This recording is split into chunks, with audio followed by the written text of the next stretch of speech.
오늘 말씀 제목은 뭐가 다른데? 라는 질문이에요. 뭐가 다른지 말씀 나눠보면서 뭐를 비교를 하는 얘기인지 한번 생각해 보시면 좋을 것 같아요. 우리가 읽은 본문 말씀은 다들 아시는 얘기일 것 같아요. 첫 글자, 첫 단어가 삭개오라고 나왔죠. 복음서가 기록하고 있는 삭개오라는 사람의 이야기예요. 근데 그거 아십니까? 이 삭개오의 이야기는 복음서 중에 누가복음에만 기록이 돼 있어요. 다른 복음서들은 없어요, 이 얘기가. 근데 우리는 굉장히 익숙하죠. 어렸을 때부터 삭개오는 뭐로 유명하죠? 키가 작았던 사람, 그리고 뽕나무에 올라가서 예수님을 만나고자 쳐다봤던 사람. 그게 재밌어서 그런가 이 어린이 예배의 말씀 소재로는 빠지지가 않아요. 그리고 우리도 다 아마 기억하고 있을 거라고 생각을 합니다. 키가 작아서 예수님을 보기 위해 나무 위에 올라갔던 사람의 이야기. 왜 누가복음에만 기록을 하고 있을까? 누가복음에서 이 사람의 이야기를 통해서 전하고 싶은 메시지가 있겠죠. 그게 뭘까 하는 생각도 갖고 같이 나누면 좋겠어요. 이 삭개오 이야기에 대한 내용들을 한번 머릿속에 기억을 해보시고요. 말씀을 나누죠. 본문 말씀으로 읽은 부분의 앞에 3절에 보면 이 사람에 대한 얘기가 나와요. 물론 이 사람에 대한 삭개오에 대한 소개는 그 앞에 이미 그 세리장이었고 부자였다라고 소개를 하고 있어요. 그 성경에서 어떤 이야기인가를 소개할 때 등장인물의 캐릭터를 소개하는데 굉장히 꼭 필요한 중요한 얘기만 소개해요. 삭개오를 묘사하는 얘기가 세리장이고 부자 외에도 많이 있을 텐데 이 이야기의 교훈과 메시지에 연결되는 그 사람의 캐릭터는 세리장이고 부자라는 거예요. 세리장인 부자 삭개오의 이야기라는 것을 우리가 생각하고 나눠야 돼요. 근데 이 사람이 있는 여리고성에 예수님이 오십니다. 예수님이 여리고에 가시는데 삭개오가 그 이야기를 듣고 예수님을 보고 싶어 해요. 왜 보고 싶어 했을까? 어쨌든 예수님을 간절히 보고 싶어 하는데 3절에 이 사람은 키가 작고 사람이 많아서 예수님을 보지 못하는 상황이라고 이야기를 하고 있어요. 장애물이 생겼네요. 그러니까 삭개오는 예수님을 보고 싶은데 보고 싶다기보단 예수님이 어떻게 생겼나? 보고 싶다기보단 예수님을 만나고 싶었던 것 같아요. 예수님을 만나고 싶은데 장애물이 있는 거예요. 스스로 그 사람은 키가 작고 사람들이 많이 모여 있어요. 사람들 너머로 예수님이 보이지가 않는군요. 방법이 없나요? 벽이 있는 것도 아니잖아요. 사람들을 밀치고 앞으로 나갈 수 있잖아요. 삭개오는 그렇게 못했던 거예요. 예수님을 보고 싶은 마음은 간절했어요. 그래서 어떻게 했냐? 사람들을 해치고 나갈 수는 없어서 선택한 방법이 주변에 있는 높은 나무 위에 올라가는 거였어요. 그 나무가 무슨 나무라고요? 뽕나무. 제가 기억하는 뽕나무는 사람이 올라갈 만한 뽕나무가 아니에요. 저희 집이 언덕인데 한국에 있는 고향집에 언덕을 쭉 올라가면 언덕 끄트머리쯤에 뽕나무가 하나 있어요. 자생적으로 난 건가 봐요. 딱 하나만 있으니까요. 거기서 뽕나무 열매가 뭐죠? 오디. 그 보라색, 진한 보라색. 이게 물들면 잘 안 빠지고 먹으면 이빨과 입술이 파래지는 그 오디. 그거 따먹느라고 제가 기억을 한 것 같은데 그 뽕나무는 땅 바닥에서부터 얇은 줄기들이 많이 올라오는 그런 나무예요. 그러니까 이게 좀 덩치가 있어서 사람이 타고 올라갈 만한 나무는 아니었던 것 같아요. 그래서 이상해서 제가 찾아보니까 뽕나무가 세계적으로 한 10여 종이 있대요. 조금씩 다를 수 있겠죠. 그리고 이 성경 자료들을 찾아보니까 이 본문에서 이야기하고 있는 뽕나무는 무화과 뽕나무라고 이야기하는 또 다른 모양의 나무래요. 주보 표지에 제가 여리고에 가서 볼 수 있는 삭개오 뽕나무라고 얘기하는, 진짜 삭개오가 올라갔던 나무인지는 모르겠지만 그 나무라고 이야기하는, 물론 그게 아닐 수는 있지만 같은 종류는 맞겠죠? 나무에 사진을 실어놨어요. 그 나무 보시면 어때요? 사람이 올라가서 높은 데서 볼 만한 그런 나무죠. 그것을 생각을 해봤고요. 거기에 올라가서 삭개오가 예수님을 봤고, 예수님은 삭개오를 바라보면서 얘기가 어떻게 되죠? 삭개오가 나무 위에서 예수님을 보고 예수님이 지나가시다가 예수님이 삭개오를 향해서 삭개오야 내려와라. 내가 너희 집에 유하여야 되겠다. 내려와라. 내가 너네 집에 갈게. 해서 즉시 내려와서 예수님과 함께 자기 집으로 모시는 그런 이야기가 진행이 되죠. 아까 잠깐 얘기했었지만 제가 생각할 때 사람들이 많고 키가 작다고 해서 예수님을 못 보는 상황은 아니에요. 사람들을 해치고 나가면 제일 앞자리에서 볼 수도 있어요. 다만 그걸 못했기에 나무 위에 올라갔던 것 같아요. 왜 못했을까요? 좀 생각해 봤어요. 키가 작다는 게 무슨 말일까? 키가 작은 사람이었겠죠. 근데 상징적인 뜻이 있지는 않을까? 이 사람이 진짜 육체의 키가 작은 것뿐만 아니라 마음 내면에 어떤 키 작은 모습이 있지 않을까 하는 생각을 해봤어요. 그랬더니 진짜 그런가 하는 생각이 드는 게, 사람들을 해치고 나가면 나갈 수 있는 길인데 그걸 못했잖아요. 그리고 아까 이 삭개오를 소개할 때 성경이 뭐라고 소개했다고요? 세리장이고 부자다. 세리장은 뭐예요? 세리죠, 세리.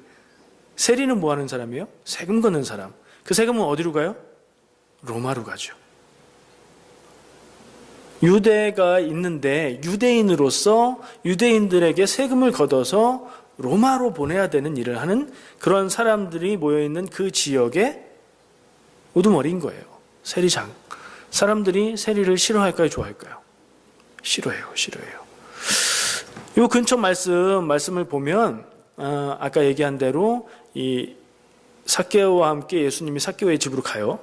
그걸 보고 사람들이 수군수군합니다. 뭐라고 하냐면 7절에 저가 죄인의 집에 들어갔다. 그 죄인이 누구예요? 삭개오. 그러니까 세리들을 죄인으로 취급하거나 혹은 죄인과 동급으로 취급하는 거예요. 성경에 여기뿐만 아니라 세리가 어떻게 등장하는지 보면 좋은 뜻으로 등장하는데 거의 없고요. 세리와 짝을 이루는 몇 사람들이 있어요. 세리와 죄인과 창녀. 성경이 이야기하고 있는 종교적으로 죄인이며 부정한 사람들 목록에 들어가는 사람이에요. 그도 그렇지 않겠어요? 동족에게 세금을 걷어서 다른 나라에 갖다 바치는 사람. 그리고 로마는 이 세금을 확보하기 위해서 이 세리들에게 세금을 징수하는 양을 자율적으로 조절할 수 있는 권한을 어느 정도 줬어요. 무슨 얘기냐면 로마에 갖다 주는 세금만 제대로 잘 내면 백성들에게 그 이상을 거두어도 괜찮게 했다는 얘기예요. 그러니까 세리들은, 세금 걷는 사람들은 그 로마의 권력을 가지고 그 힘을 가지고 사람들에게 세금을 걷어냈고 그중 로마에 갖다 줘야 되는 것만 보내고 나머지는 자기들이 취할 수 있었던 거예요. 더 싫어했겠죠. 자, 그렇게 사람들의 미움을 받는 세리, 그 중에도 세리장, 그리고 부자. 세리라는 직업과 부자가 연결이 되면 뭐가 떠오르겠어요? 이 삭개오가 아무리 정직하게, 아무리 속임수 없이 강제로 막 부과하고 이런 거 전혀 없이 그렇게 떳떳하게 살려고 노력을 했다고 할지라도 사람들은 그렇게 보지 않죠. 저 사람은 로마의 앞잡이야. 유대인인데 유대인들을 착취해. 그렇게 미움을 받았던 사람이고요. 스스로도 그런 일들 때문에 자기 정체성의 문제에 있어서 나는 유대인이면서 로마를 위해서 일하고 유대인들이 나를 싫어하고 미워하는 걸 알고 나도 당당하지 않은 그런 마음을 갖고 있었던 것 같아요. 그래서 성경이 이야기하는 키 작은 사람, 외모의 키도 작았겠지만 마음의 키가 더 작았던 사람, 마음의 자존감이 낮았던 사람이었던 것 같아요. 그러니까 사람들을 해치고 예수님을 보러 앞으로 나갈 수가 없죠. 그렇게 만약에 했다면 어떻게 할까요? 다른 사람들이 누구야? 이거 세리 아니야? 삭개오 저리 가. 이러지 않았을까요? 그런 일들도 많이 당했을 거고 그렇게 하지 못하는 그의 마음도 이해가 돼요. 마음의 키가 작았던 이 삭개오에게 그의 키가 작은 것, 사람들이 많았던 것은 예수님을 보러 나가는데 장애물이 되었죠. 이렇게 믿음의 길을 가는 데에는 누구에게나 장애물이 있다는 생각을 해요. 자, 이게 누가복음 19장의 이야기예요. 바로 앞에 18장에 보면 비슷한 사람이 한 사람 또 나와요. 우리가 잘 알고 있는 사람이에요. 예수님을 찾아와서 내가 어떻게 영생을 얻겠습니까? 라고 물었던 부자 청년의 이야기가 바로 앞에 나와요. 그 사람에게 있어서는 예수님 앞에서 구원을 얻는데 장애가 되는 게 뭐였죠? 재산이 많은 부자였기 때문에 그 재산을 포기하는 것이 장애가 됐죠.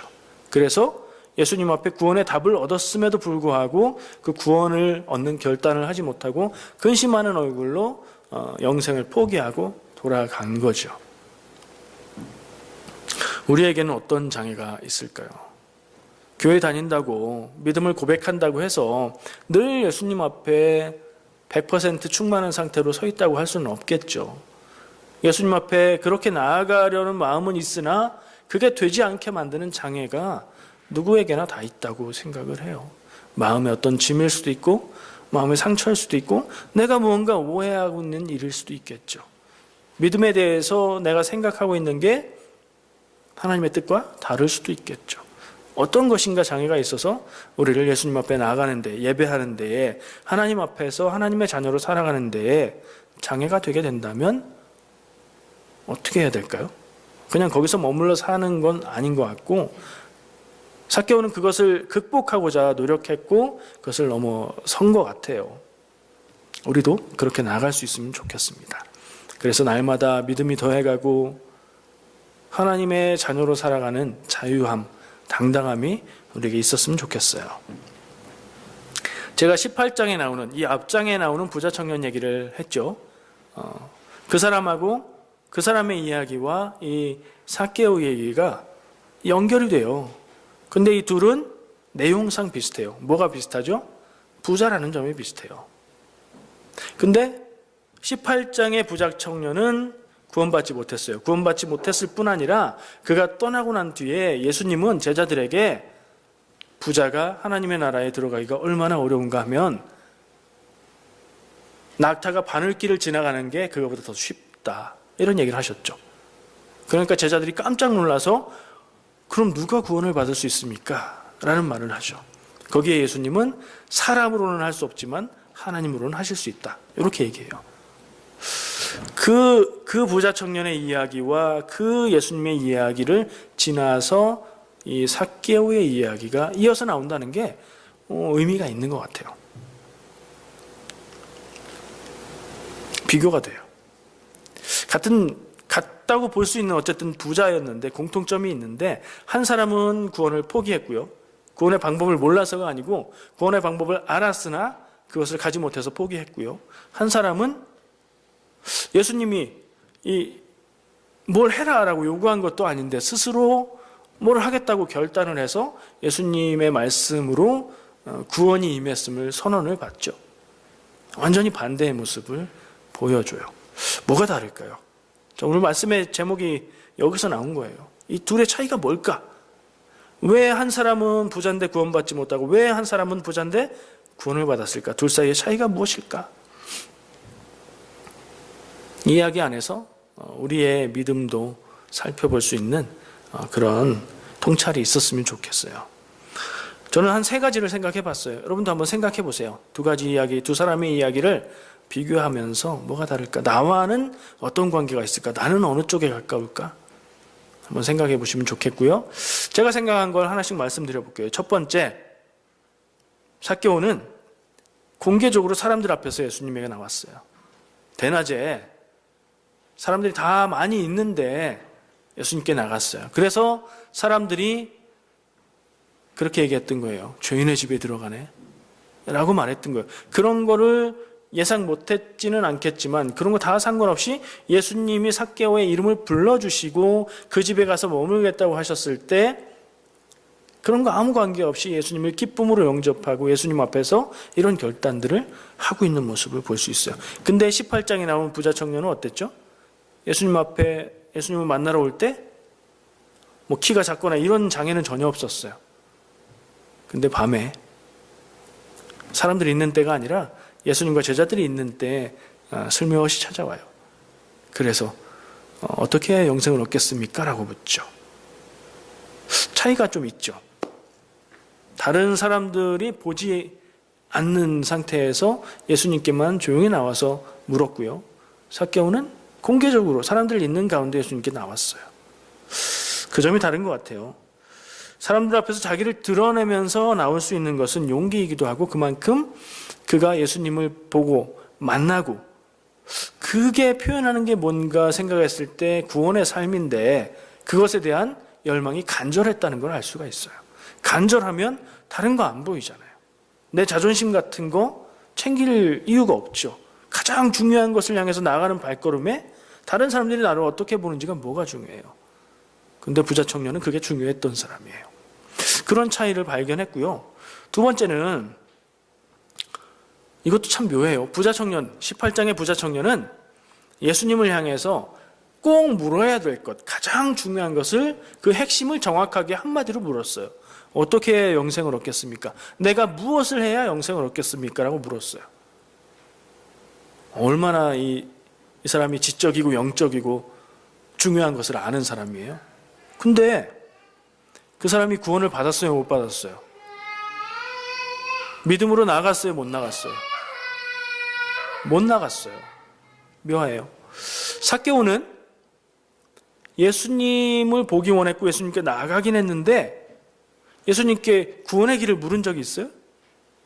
성경에 뭘 했다고 볼 수가 없어요. 삭개오가 예수님을 만나러 나무에 올라갔고 예수님이 삭개오를 불렀고 내려와서 집에 갔는데 바로 예수님 앞에 서서 이 결단을 하는 얘기가 나와요. 너무 이렇게 단순하게 중요한 것들만 써놨기 때문에 거기에서 뭘 했는지를 생각하기는 어려워요. 뭔가를 했겠죠. 나무에서 내려와서 예수님과 집으로 가는 길이 거리가 얼마였는지 모르겠지만 가면서 이런저런 얘기를 했을 수도 있고, 뭐 쓸 얘기가 없진 않았을 거예요. 그 집에 가서도 바로 집에 들어가자마자 주님 내가 이렇게 하지는 않았을 거라고요.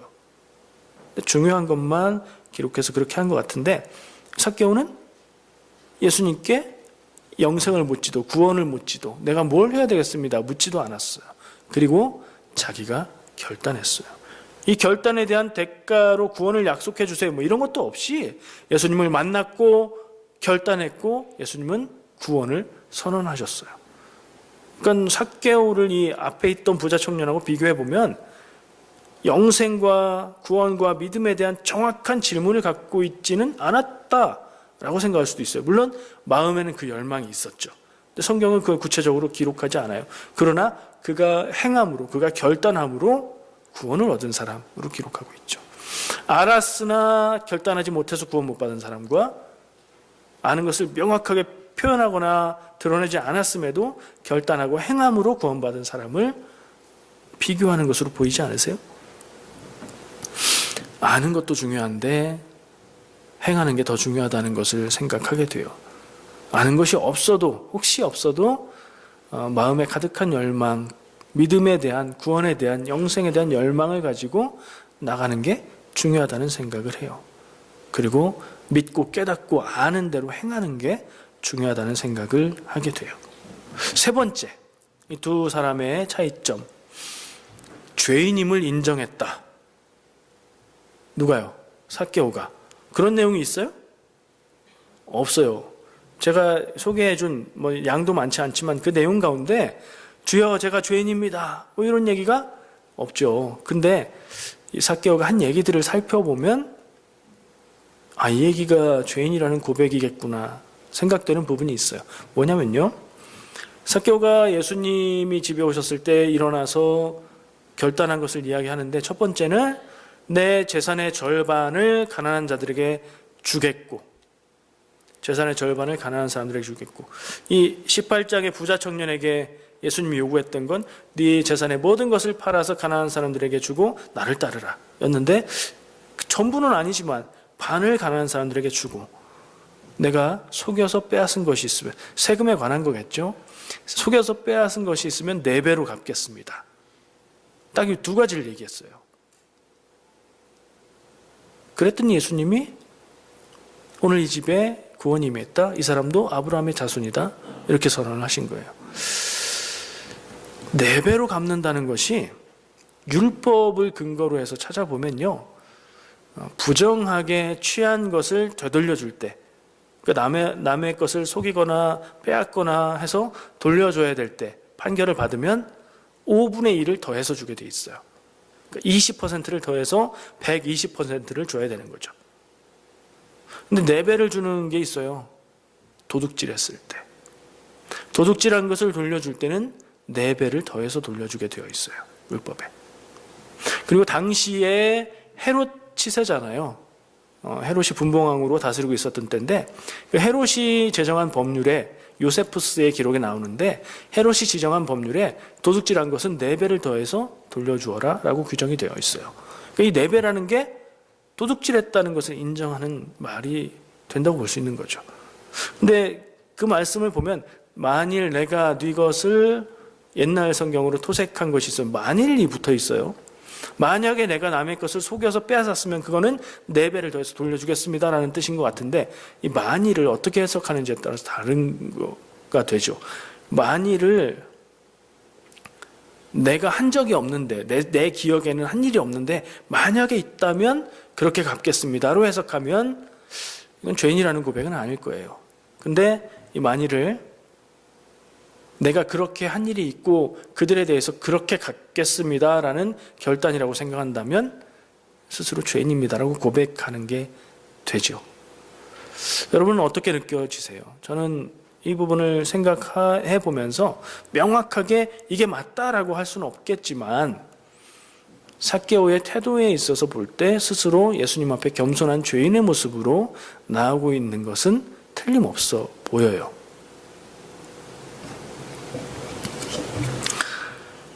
죄인이라는 표현이 성경에 또 나오는 인상적인 장면이 있어요. 베드로가 밤새 물고기를 잡다가 못 잡고 정리하고 금을 정리하고 있는데 예수님이 오셔서 배에 타고서 붓에서 좀 띄워달라 거기서 말씀 전하시고 그리고 나서 베드로에게 깊은 데로 가서 그물을 던져라 라고 얘기하시죠.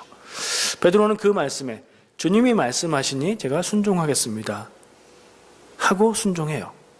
근데 뭐 고기가 잡힐 거라는 기대는 없었던 것 같아요. 근데 고기가 잡히죠. 얼만큼요? 그물이 찢어질 만큼.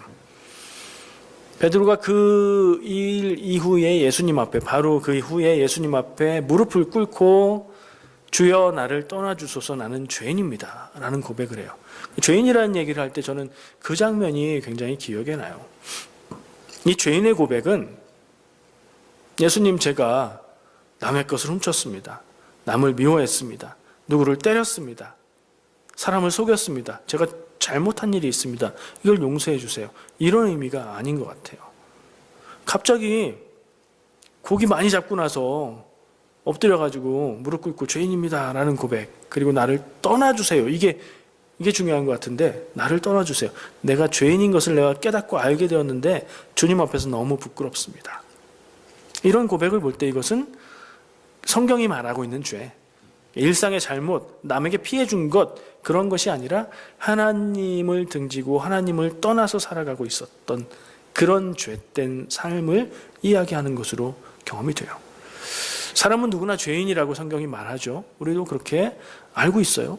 근데 나 스스로 생각해 보면 어떤 때는 내가 죄인인가? 나 정도면 착하게 사는데 사람들한테 피해 주지 않고 법도 뭐 가능하면 지키려고 노력을 하고 그런 생각이 들 때가 있어요. 근데 베드로처럼 하나님을 경험하면 베드로가 고기 많이 잡힌 것을 보고 와, 이 예수님 대단하신데 고기를 막 몰아서 나한테 주셨어? 이런 분이야 하면서 저는 죄인입니다. 그런 것 같지 않아요. 그 경험을 통해서 하나님의 능력, 하나님의 역사하심, 하나님의 사람임을 경험한 것 같아요. 그 경외감을 가지고 죄인이라고 고백했던 것 같아요. 이런 하나님을 경험하고 나면 하나님의 차원을 맛을 보게 되면 그리고 나를 돌아볼 때 아, 나는 죄인이구나 하는 고백이 절로 나오거든요.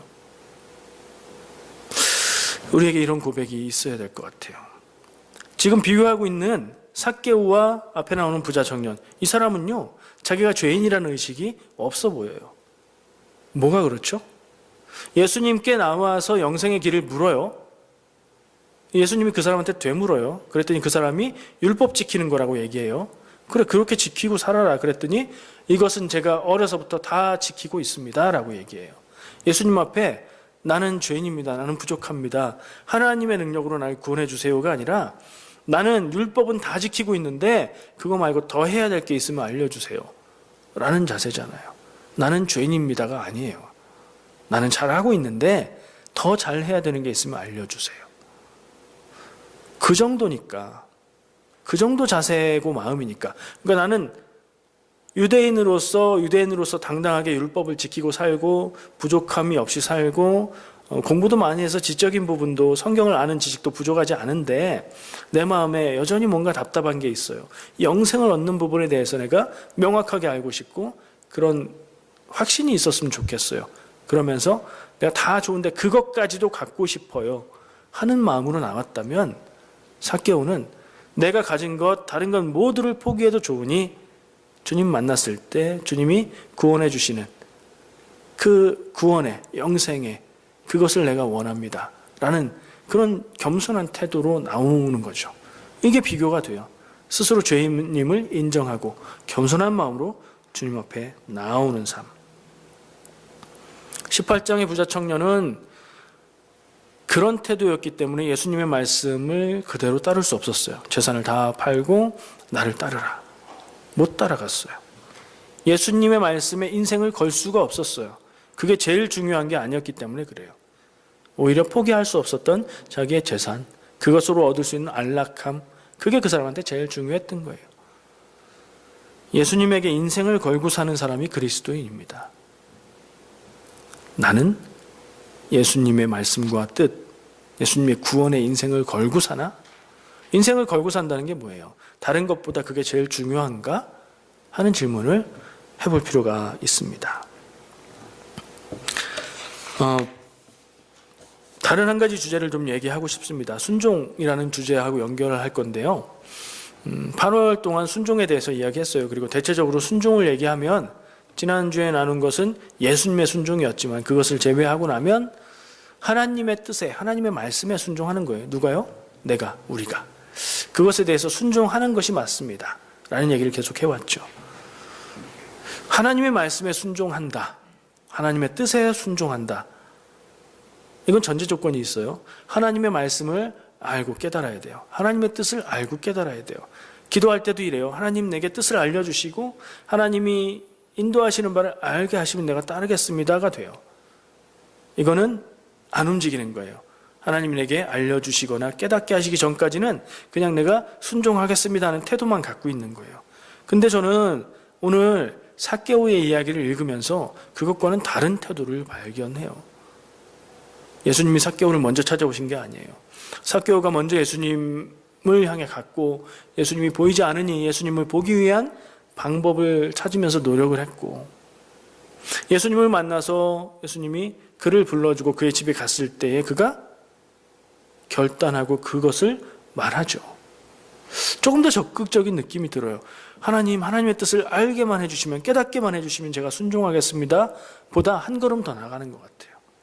마치 하나님의 뜻하시는 바를 자기 마음속에 간절히 원하고 그것이 예수님과 만날 때 합해져서 정말 놀라운 일이 생기게 되는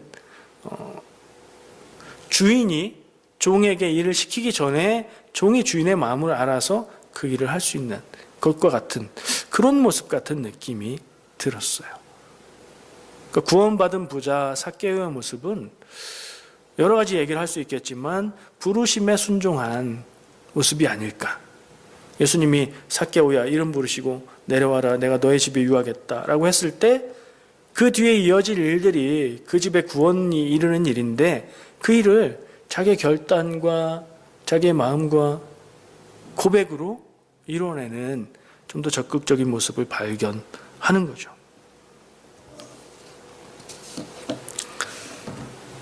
그렇게 삭개오를 불러주셨던 예수님이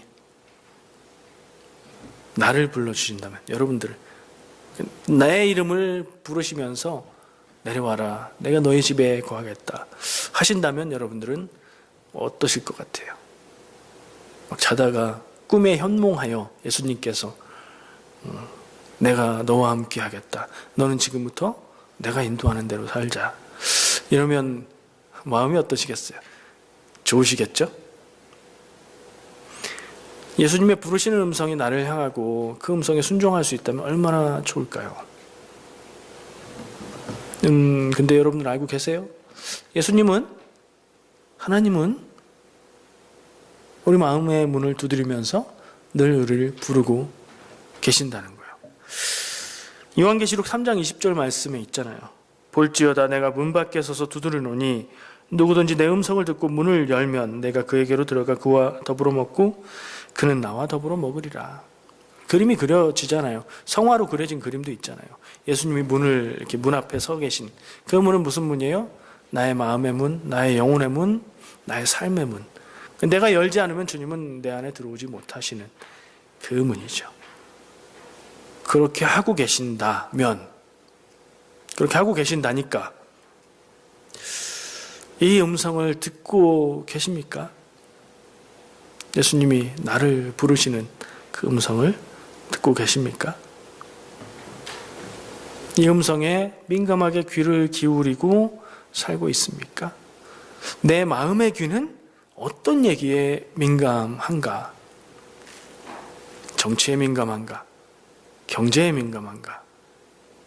친구를 만나는 사람 사이의 관계에 대해서 민감한가? 주님의 음성에 민감한가? 한번 물어봐야 될 일인 것 같아요. 영혼의 갈망이라는 말로도 표현하고 싶어요. 이 삭개오에게 있었던 건 제가 보기에 이 마음 내면에 간절히 원하는 갈망이 있었어요. 그게 예수님과 만나는 순간에 그의 구원을 이루었던 것 같아요. 그의 현재의 모습은 키도 작고 세리라서 사람들이 업신여기고 부자였지만 당당하지 못했던 삶이었지만 그 모습이 중요한 것 같지 않아요. 왜요? 앞으로 변화될 모습이 있으니까요. 우리의 삶을 돌아볼 때 지금 내 상태가 막 부족한 것 같고 형편없는 것 같고 믿음도 없는 것 같고 그래도 괜찮아요. 다만 내가 마음속에 내 내면이 내 안의 갈망이 무엇을 바라보고 무엇을 향하고 있느냐가 중요하다는 생각을 해요. 삭개오겐 예수님을 향한 마음이 있었고 그건 다른 말로 표현하면 하나님의 자녀로 살아가는 삶인 것 같아요. 온전한 하나님의 자녀로 살아서 그건 여러 가지 의미가 될 수 있는데 하나는 죄에서 자유로운 삶. 죄에 묶여서 죄의 노예로 사는 게 아니라 내가 이렇게 살면 안 되는데 하면서도 그렇게 살아가고 있는 삶이 아니라 하나님 안에서 자유를 누리면서 죄에서 자유를 누리면서 살아가는 삶.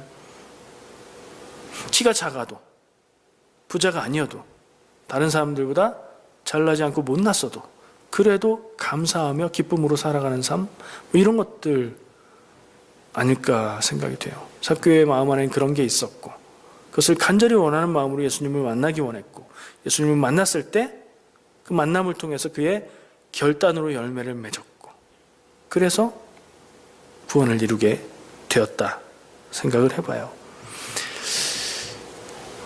저는 또 다른 사람들에게 그런 열망을 발견해요. 성경에 나오는 신약 성경에 예수님이 부르셨던 제자들 있죠. 특별히 따로 예수님이 직접 부르신 것으로 기록되어 있는 12제자라고 부르는 사람. 한 사람은 나중에 조금 빠졌으니까 한 사람은 제외한다 하더라도 그 사람들의 마음에 무엇이 있었을까 하는 생각을 하게 돼요. 예수님이 왜 그 사람들을 제자로 불렀을까? 그 사람들은 공통점이 별로 없어요. 물론 몇 명은 직업이 같아요. 어부, 선주, 고기 잡는 사람들, 세리도 몇 명 있고 그런 공통점이 있는데 또 유대인 남자 이런 공통점이 있는데 예수님이 부를 만한 공통점은 안 보여요. 성경이 그걸 말해주지도 않아요. 근데 그들은 예수님의 부르심을 받았고 나중에 사도라는 이름으로 복음 전하는 사람들이 되죠. 예수님이 그들을 왜 불렀을까? 왜 그 사람들을 불렀을까 하는 생각을 제가 했었고요. 그런 생각을 가지고 말씀을 읽을 때에 한 가지 발견하게 되는 그런 생각이 있어요. 성경에 나오는 얘기는 아니에요. 근데 그들의 마음 가운데도 이 삭개오처럼 지금 같은 삶이 아니라 정말 하나님의 자녀로 살아가는 삶, 죄에서 자유하고 세상의 굴레에서 자유하고 하나님의 자녀로 당당하게 감사하면서 충만한 가운데 살아가는 삶, 그거에 대한 열망이 있었던 것 같아요.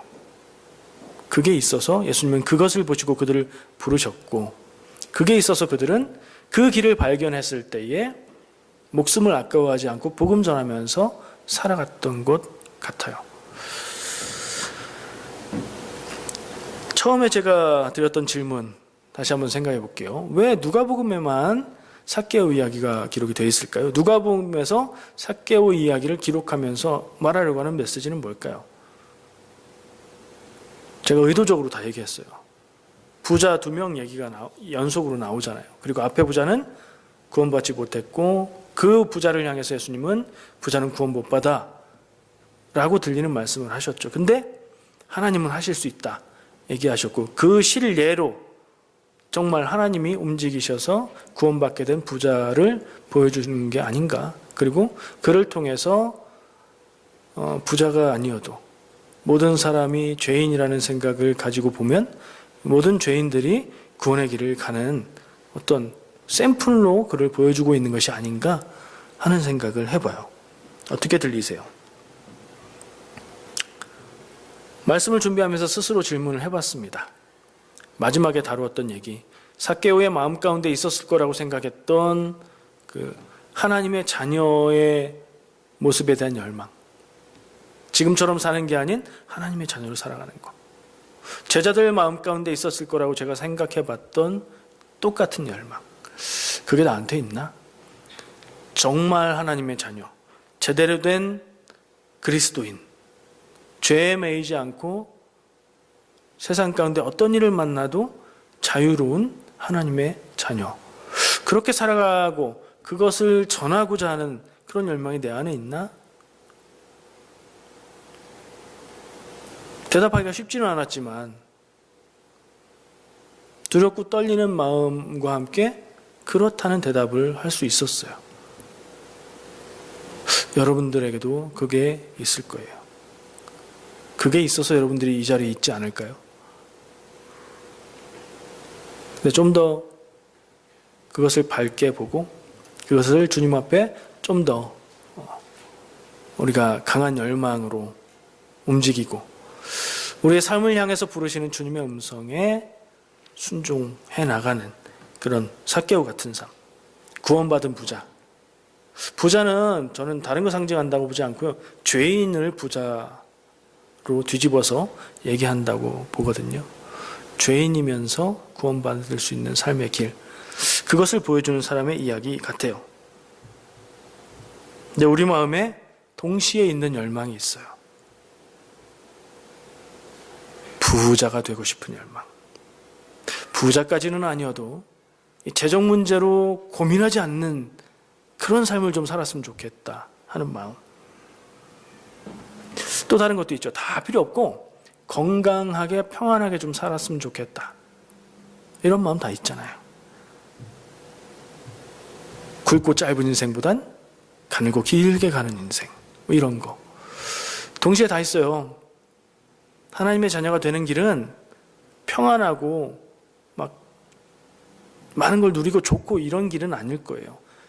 그래도 하나님의 자녀의 삶을 우리가 원하기도 하고, 그러나 또 한편으로는 편안하고 많은 것을 누리는 삶을 원하기도 하죠. 여러분들의 마음속에 하나님의 자녀로 지금보다 더 온전한 하나님의 자녀로 살고자 하는 그 열망의 불씨가 뜨겁게 살아나기를 축복합니다. 기도하겠습니다.